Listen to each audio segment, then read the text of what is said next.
She is a person with very positive, friendly, and can-do attitude who can steer any organization through the roughest time while maintaining a positive environment, which is unmatched. She has been recently honored with her Rising Award 2022 in the Women Professionals category. She is an agile transformation coach and lean agile practitioner with more than 14 years of experience as of now. In her own words, it's in my DNA to put purpose to action and drive business agility that has a strong impact on people, business, and the overall organization. She succeeded at it by taking the time to understand stakeholders' needs and bringing about the much needed change by working across all three: people, process, and technology. One of the very interesting fact about our next speaker is outside her professional life, she is a theater actor and a professional voiceover artist. She has acted in short films and have done theater shows across India. She has given her voice to several corporate videos, narrations, online ads, and documentaries. As per her wonderful personality, we will be listening to her topic, The Show Must Go On, which is about leadership learnings from the theater. So let's all welcome Parul Bhargava, our next speaker. Thank you, Geeta, for the wonderful introduction. Hello, everyone. My name is Parul Bhargava. I'm Agile Transformation Coach at ThoughtWorks, and I'm really excited to be part of Agile Leadership Day India 2023. So let me begin by sharing my screen and let me know if you're able to see it. Are you able to see my screen? Yes. Yes. All right. So in a true theatrical way, let's do a curtain up for our session today.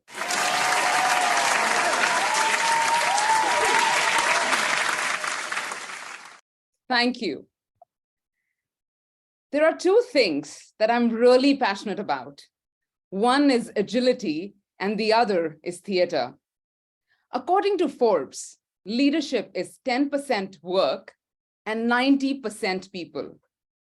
Similar to that, in theater, we have one golden rule. People make theater. There are no shows without people. People write, people direct, people act, and people watch. So with that similarity between the two, I would like to lead in today's talk with a statement that I truly believe in. The boardroom can benefit greatly from the study of theater. I want to ask a question to the audience, and you can answer in one word in the chat. In your opinion, are leaders born or they are made? You can think of leaders from the history, from your current or past organization, and answer in the chat. So Hari has said leaders are made. Hemant, Ishan, Anuradha, Nikhil, they're saying they can be made. Santosh is saying they're born. Rupa, Sunil are saying both. Krishna is also saying they are born and made. Sagar is saying both. Thank you, everybody, for your response. I believe that leaders can be made and can be grown. There is a saying by John Quincy, which really resonates to me, which says that if your action inspire others to dream more, learn more, do more, and become more, you're a leader.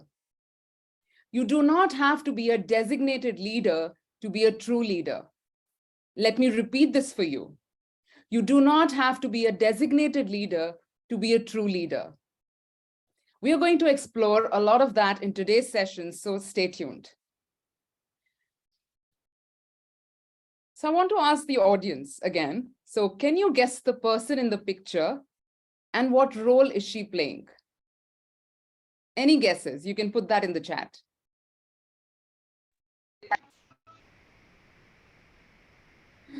Hari is saying Parul as Pari.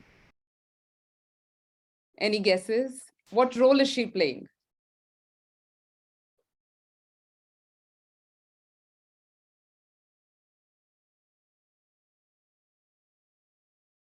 Sunil is saying Parul. Sidesh is saying she's watching. Ram is saying direction. Santosh is saying, as leader guiding people.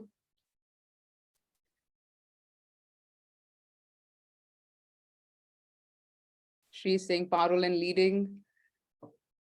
So I think the audience is quite spot on. So yes, that's me. And the role I was playing is that of a tree. And this was for a play where I was a tree, and this is where it all began. And I remember after a couple of years, I was, I think, in sixth standard, and I was walking down the auditorium and I heard some voices. So I peeped in, and there was a rehearsal of a play. So I could not stop myself. So I went inside the auditorium at the front of the stage, and there was the teacher, the dramatics teacher. And I meekly asked her, "Ma'am, can I be in the play?" She said, "What?" And this time, clearing my throat with a bit of more confidence, I asked her, "Ma'am, can I be in the play?" I did not make it to the play that year. After a lot of auditions, a lot of rounds of auditions, I finally made it to the play the next year. It took me 3 years to get a lead role. Yes, that's me. I was the antagonist in Snow White and Seven Dwarfs. And it was during this time I realized that I belonged to the stage. After that, I did theater in college, and the passion for theater did not stop even when I started working. In 2000, 2009, I got formally trained. And ever since that, I have done several plays across India in Bangalore, Mumbai, Hyderabad. I give credit to theater for a number of skills, competencies that I have learned, which have helped me to succeed in the corporate world. There's a huge list, but just to share the top 3, the number 1 would be the art of communication, the art of confidently speaking in public. The second is empathy and self-awareness. Theater is all about emotions. It's all about sharing vulnerability, understanding the other person's emotions, their body language, their gestures. And through this process, I was able to develop empathy and self-awareness, which has really helped me in my career as a coach and other areas as well. The third skill that I learned was adapting to change. Theater is all about adapting to change because on stage, anything can happen. And we always, as actors, improvise on stage for the success of the play. So adaptability in these days is definitely a superpower, and I credit that to theater. So let's look at what we'll be discussing today. So through my lenses, we're going to look at the various steps involved in getting a successful play on stage from script to the final performance. And then we are going to look at, from that experience, some of the leadership skills, lessons that we can draw from theater, followed by Q&A. I would also encourage all of you to put your thoughts, anything that resonates to you in the chat, any questions that come to your mind, which we can look towards the end. So now let's look at these steps from script to the final performance. So the first step is to have a script and a director. The director is the leader of the play. He's the visionary, the unifying factor that brings the entire production together. So now that we have the script and the director, the next step is casting. Casting is what makes or breaks a play.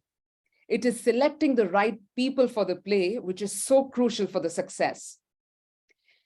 So if there is a play about a family, what the director is going to do is select people who have some apparent resemblance or an apparent chemistry between each other. Other factors which the director is going to look at is acting skills. Are they able to take directions? Are they flexible? Versatility, creativity, etc. So now that we have a script, we have the director and the cast and crew, the next major step is rehearsal. The rehearsal is usually the longest time. So if there is a 4 months of production from script to performance, rehearsals would be almost 3 months. This is the preparatory stage where people are preparing for the final performance. In the words of one of my fellow actors, rehearsals are the most terrifying, wonderful, will push you out of the comfort zone experiences of theater. There are a number of elements which are involved in rehearsals, which includes understanding the play, knowing each other, building the character, practicing, of course, and once that is done, the rest rehearsal. We're going to explore some of that now. So the first thing the director does is share the vision of the play. The vision creates a unifying factor, which sometimes cannot be communicated in words. It cannot be communicated through the script and has to be communicated through the lights, the sound, the music, the costumes, the props, the stage. And how does the director do that? So let me give you an example. I had gone, there's a play called the Mahabharata, which is originally written from the side of the Pandavas. The Pandavas were the hero of the program. They were the hero of the play. And I have seen it enacted from the side of Duryodhan, where Duryodhan was, according to the vision of the director, the hero. So the music, the sound, the costume, the props, all those were that of a hero rather than the antagonist. So the vision drives is the unifying factor which drives all the other areas apart from acting. The next important element is trust and teamwork. In theater, trust and teamwork is everything. It's a live medium. There are no cuts. There are no retakes. From the moment you're on stage, trust is everything. You trust that if you forget the lines, your other actor is going to take care of the situation. You trust that the tech booth is going to take care that the sound and the light appear at the right time. You trust that the props will be in the right place. Because trust is everything and they do not have the time. So it's very important to build this quickly between all the actors and cast. And what the director does is he facilitates team work and trust on a daily basis. Yes, you heard that right. It is done on a daily basis. And how do we do that? So during our rehearsals, every day we play theater games, and I have shared 2 of them with you. So the first one is where you are leading blindfolded team members across the set to build trust. So the first person is the one who is not blindfolded, and the rest of the people are blindfolded. Another game is, and I think you would have heard about it, is the trust fall, where you deliberately fall and expect your team member to hold you up for building trust. Because in theater, trust has to be built during the rehearsal so that final performance, we don't have that missing out. The next element is building the character. Now that the actors have the script, it is all about building the character. A lot of times, actors get roles which they haven't experienced or they cannot relate to. For example, I had to play a role, that of an unethical doctor who murders a patient. I could not relate to that character. I could not understand that why would a character kill someone? I'm not the kind of person. How can I play this role? The rehearsals were not going great. And I was constantly getting the feedback, actually criticism, that you are not being authentic. To overcome this, my director gave me a homework. He said, write a letter to this character of the unethical doctor and ask all the questions that are puzzling you. And I also want you to think from the point of view of the unethical doctor, create the backstory of her childhood. How was her relation with her parents? How was she in school? Did she have friends? How did she do in school, in college, her medical school? And through this exercise, I was able to build empathy, remove my judgments for her as well as for myself, where I was doubting myself that I can't do this role, I can't relate to this role. I did this exercise for all the roles thereafter. Theater taught me to imbibe empathy, self-compassion, non-judgmental behavior towards myself and for others. The next important element is creating a safe space. Creativity flourishes when people feel comfortable to share their expressions, share what they feel like. Theater is a space where the director plays a very important role in creating that safe space where people can experiment, can take risk. It is also an area which is okay to make mistakes. You're encouraged to share ideas. Conflicts are welcome because you're working with a group in a short duration of time, so conflicts are natural. But the director plays an important role in creating that space for creativity. And people are mindful of biases. It is the trust that people have on their director, the confidence the director shows them by creating that space, which brings out the best ideas and performances. Now that we have a clear idea of the vision of the play, we have built on our character, team is bonded together, they have a space where they can express themselves. This is the most important part, practice, because this is what is going to lead to the final performance. So practice is where the actors memorize their lines and then practice with their co-actors.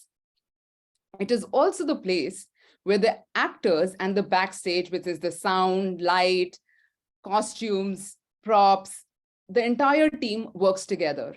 Because it is important for the light person to know when to put the spotlight versus a stage light. When should the music start and when should it end? When do I have to make the sound of maybe the door is opening or the door is shutting down? The play is successful only when every part of the play is successful. Imagine if the light person is not involved in this synergy, what will happen? So no part can work in silos if we really want this play to be successful. The director ensures that everybody is coming for rehearsals, the synergy synchronization is there. And once we have a good position, the next stage is to have the dress rehearsal. And once we have the dress rehearsal, the next stage is something that everybody is waiting for, the curtain up, the final performance. The final performance is something that everybody has worked till this day. It is also the day the director is going to take a step back because he cannot go on stage. So the director takes a back seat, literally. He's possibly sitting in the audience. And this is also the time that the success of the play is in the hands of the cast and crew. It is the collective ownership of the cast and crew that will make sure that this show is a success. It is not to say that mishaps don't happen. Actors forget their line, the sound engineers forget to put the sound, props are left on stage. I remember I was in a play where I forgot the props backstage. So the scene was that I had to put makeup with the hand mirror and I had forgotten everything, the lipstick, the mascara, everything backstage with the bag. So what I did was I improvised. So I took my hand as the mirror, used my fingers for putting the lipstick, putting the brusher, putting the mascara, and I also enacted as if I have put it in the bag. There was another scene, a fighting scene, where one of the actors had to make a gunshot. So the actor made a gunshot, but the sound engineer forgot to put the sound. But be rest assured, the other actor on the other side fell on the floor with his hand on the chest as if he has got hurt. In theater, we have a motto. The show must go on. Mishaps are going to happen. Things are going to not work the way you want, but the show must go on, so you improvise on stage. Each and every member of the cast and crew takes responsibility for the collective success of the play. The trust, the teamwork, the adaptability, the preparation ensures that the show is successful.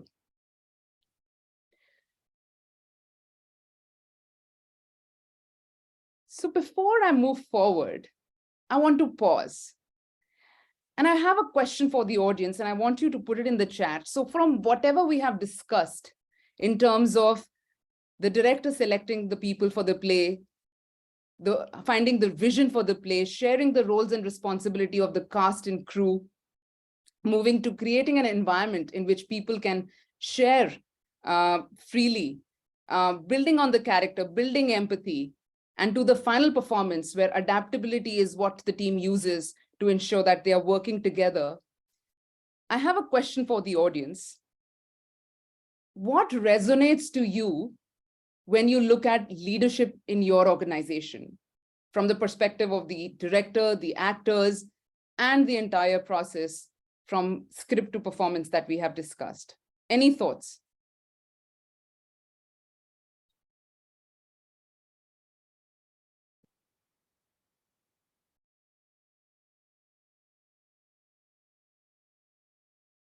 Any thoughts?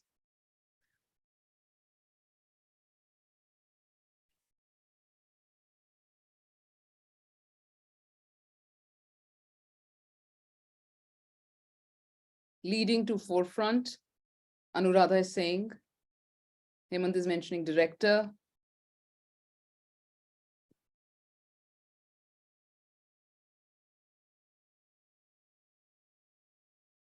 All right. So let us look at the leadership lessons that we can draw from theater.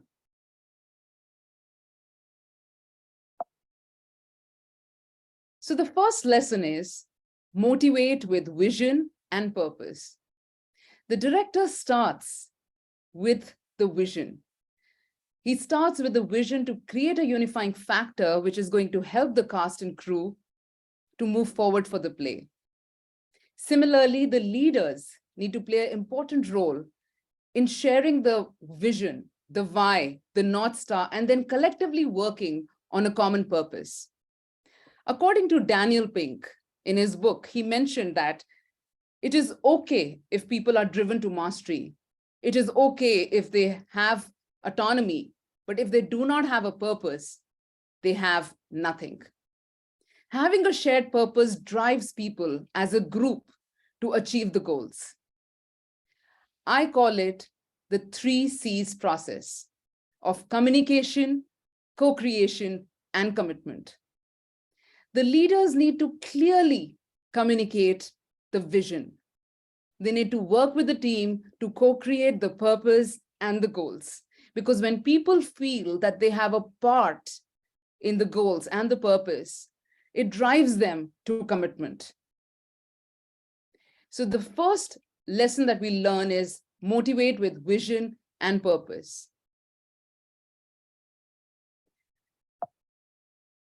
The second lesson is create a healthy and safe work environment.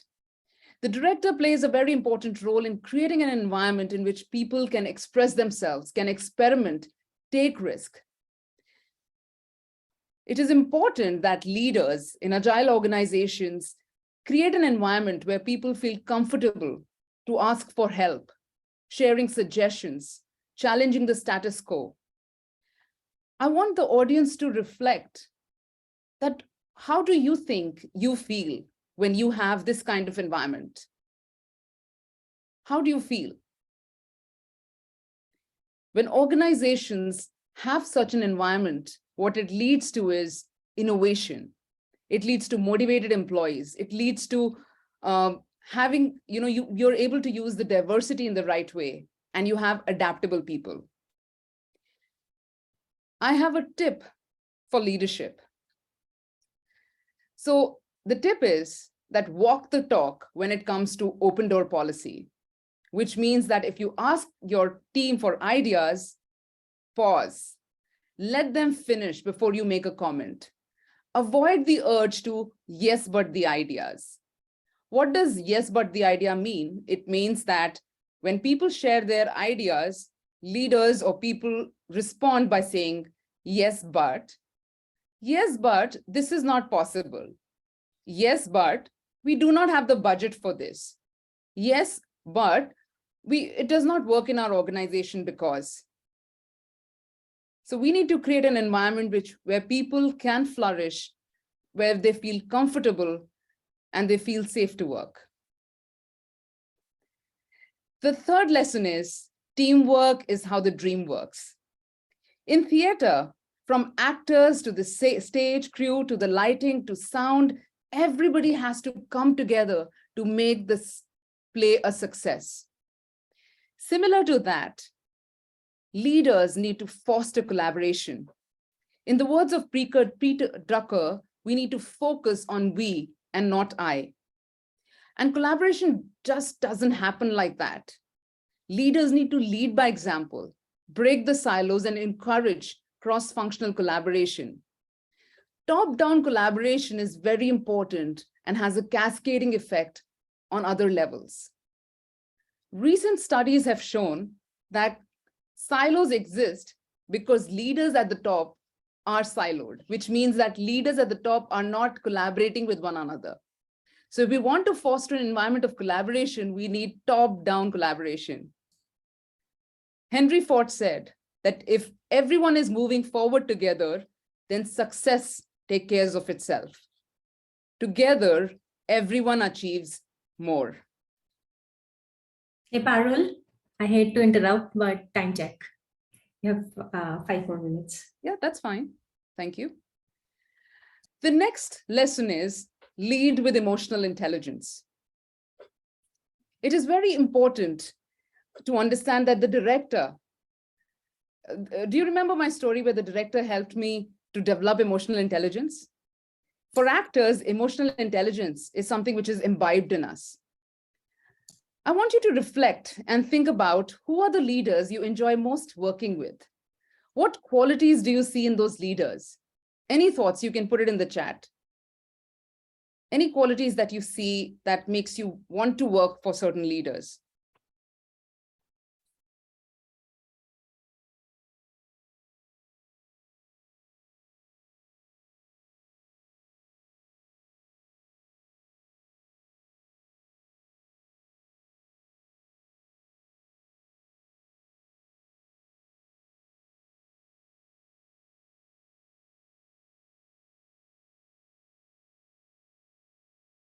Seems that we lost Parul.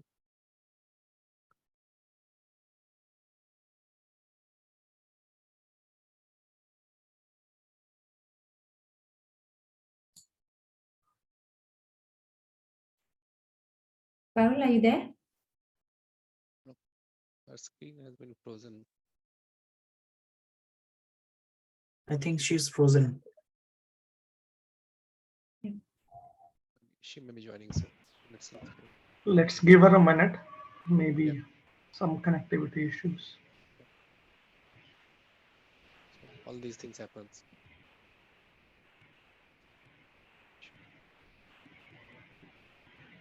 No worries.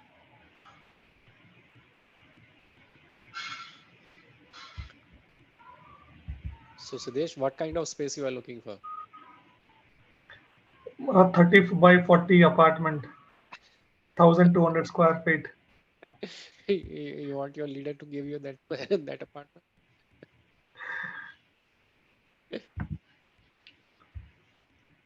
I think by the time Parul joins in, let's do one thing. I will paste you a Mentimeter quiz along the same line.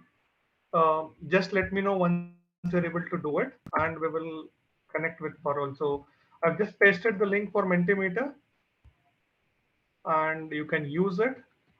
Let me know once you are in. Give your take out the options, provide your inputs, and let's see how it goes.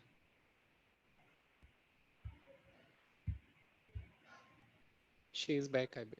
Yep. Yes, I'm back again. Some technical glitches. Yeah, it's So always if you can happens. allow me to share my screen again. Sure, Parul, give me a minute. Why it is not loading again?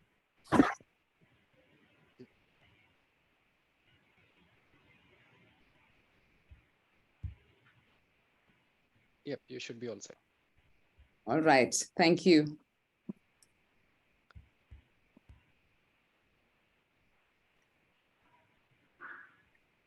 So so the leaders that we really enjoy, and I think I was talking about leading with emotional intelligence. So when leaders who are consistent with their behavior, when we know that what they mean is what they say, they're encouraging, motivating, open to ideas, have empathy, basically leaders with high emotional intelligence. When organizations have leaders with high emotional intelligence, it leads to better team engagement, high performance driven results, improved work culture, and lower attrition. In today's world, emotional intelligence is not just a good to have, it is a must have. The next lesson is adapting to change. This is something that we learn from theater, because in theater, anything can go wrong, and actors learn to improvise, be in the moment. And in today's world of exponential change and complexity, disruption, we have examples where leaders who have adapted to change have not only helped themselves, but even their organizations. So it's very important for leaders to lead by example and adapt to change. And the last one, everyone can be a leader. And this brings me back to the question that I had asked the audience at the beginning. What do you feel? Are leaders made or they are born? The director is the designated leader.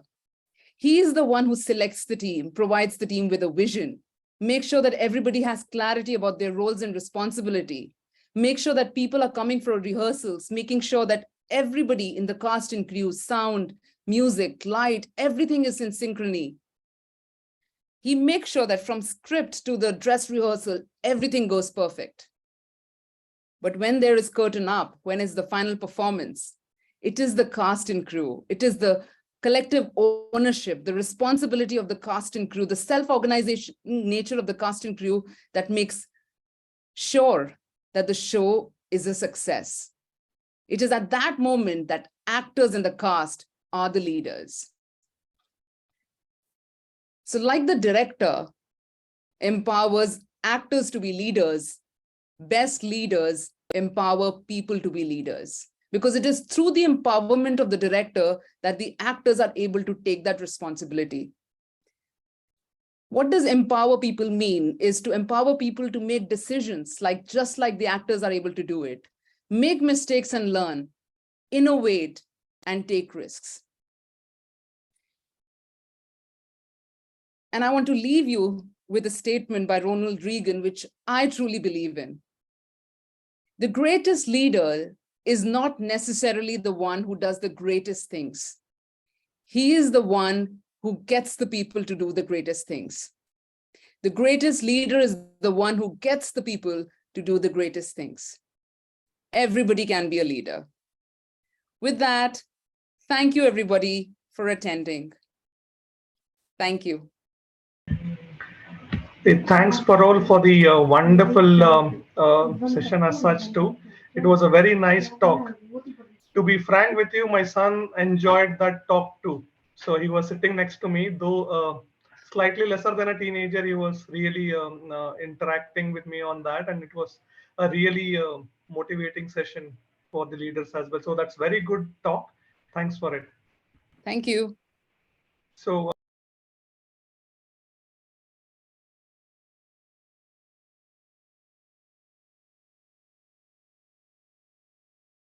Thank you, Siddesh. So moving on with our next speaker.